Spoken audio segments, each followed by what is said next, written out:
De Colombo para todo o Brasil e, é claro, principalmente para o estado do Paraná. O professor Mocelin chega daqui a pouquinho para falar sobre história, para enaltecer o nosso cabedal de conhecimentos com a boa história. Ele veio, logicamente, de Colombo, na grande Curitiba.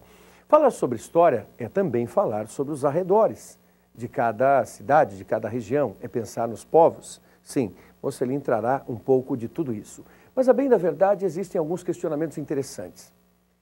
O aluno, quando está em processo de preparação, ele também faz história? Claro que faz, pois ele prepara um capítulo, melhor, ele vivencia um capítulo da sua vida. E a forma que você pode trabalhar nesse sentido é ter muita tranquilidade, mas esforço, dedicação.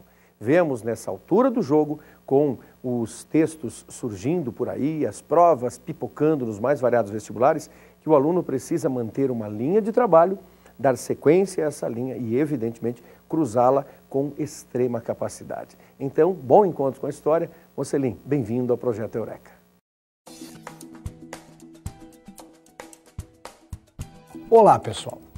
Vamos falar inicialmente sobre a Revolução Russa.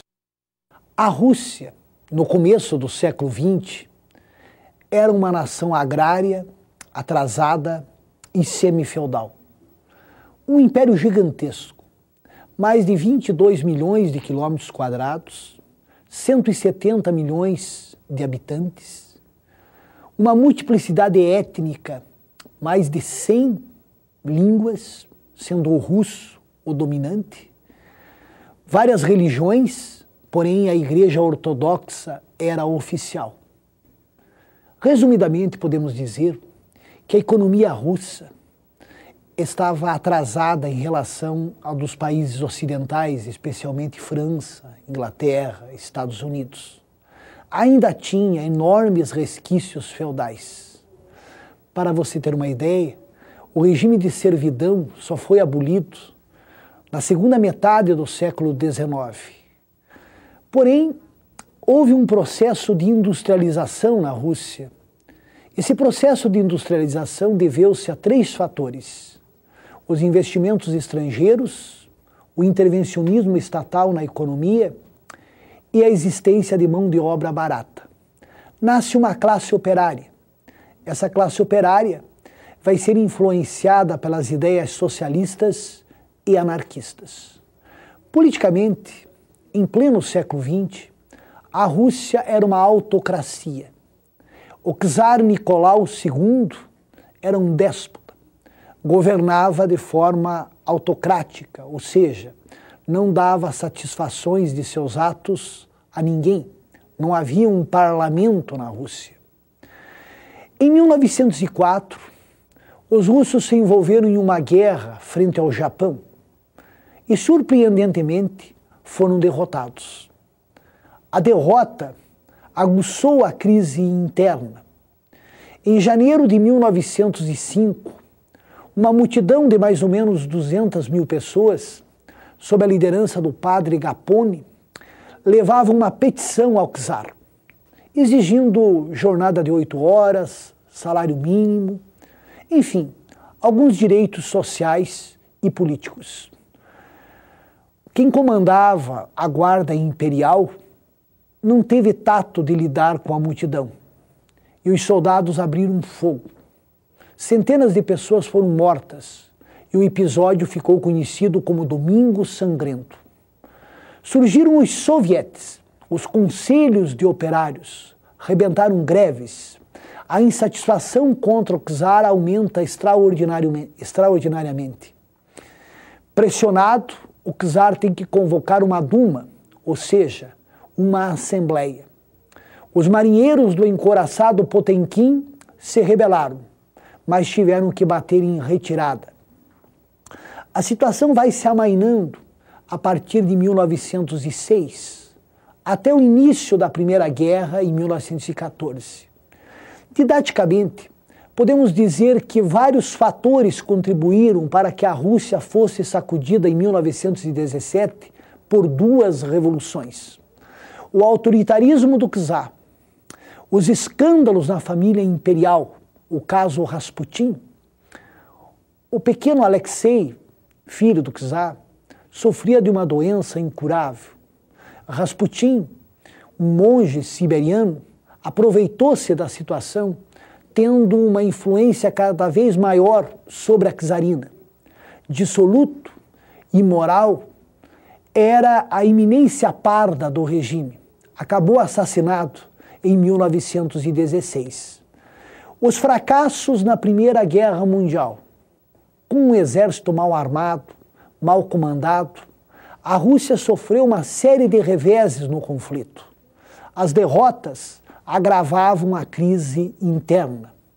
As desigualdades sociais, uma elite preocupada com a moda parisiense, enquanto o povo vivia na mais sórdida e terrível miséria.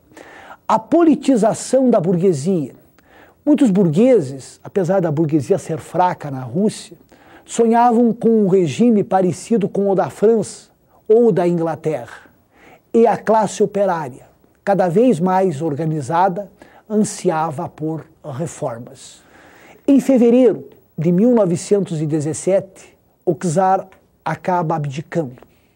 Formou-se um governo provisório.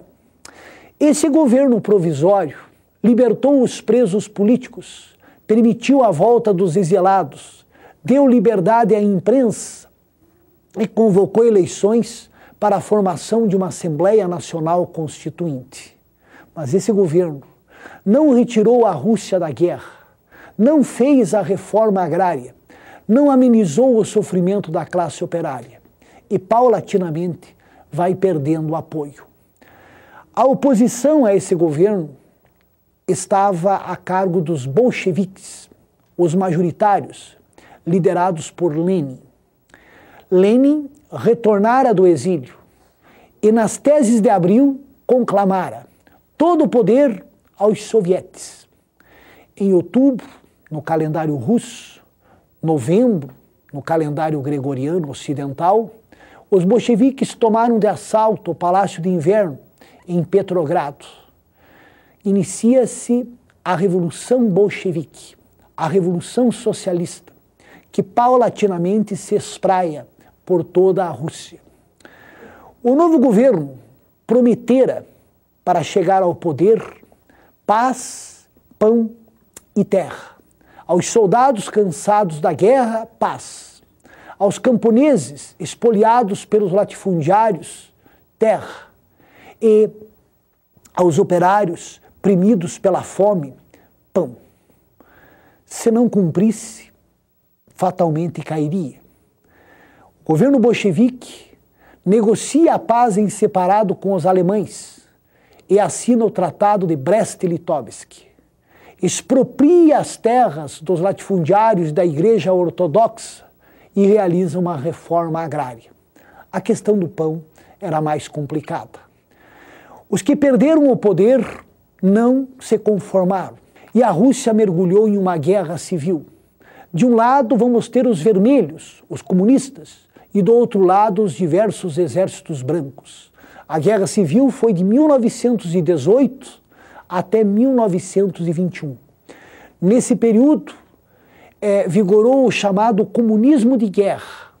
Os lucros foram proibidos, os bens da Igreja Ortodoxa foram confiscados, as empresas estrangeiras nacionalizadas, os latifúndios expropriados.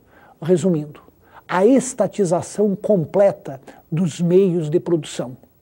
Trotsky foi o grande comandante nessa vitória dos bolcheviques na Guerra Civil. Em 1921, Lenin introduziu uma nova política econômica, a NEP, fazendo concessões à iniciativa privada.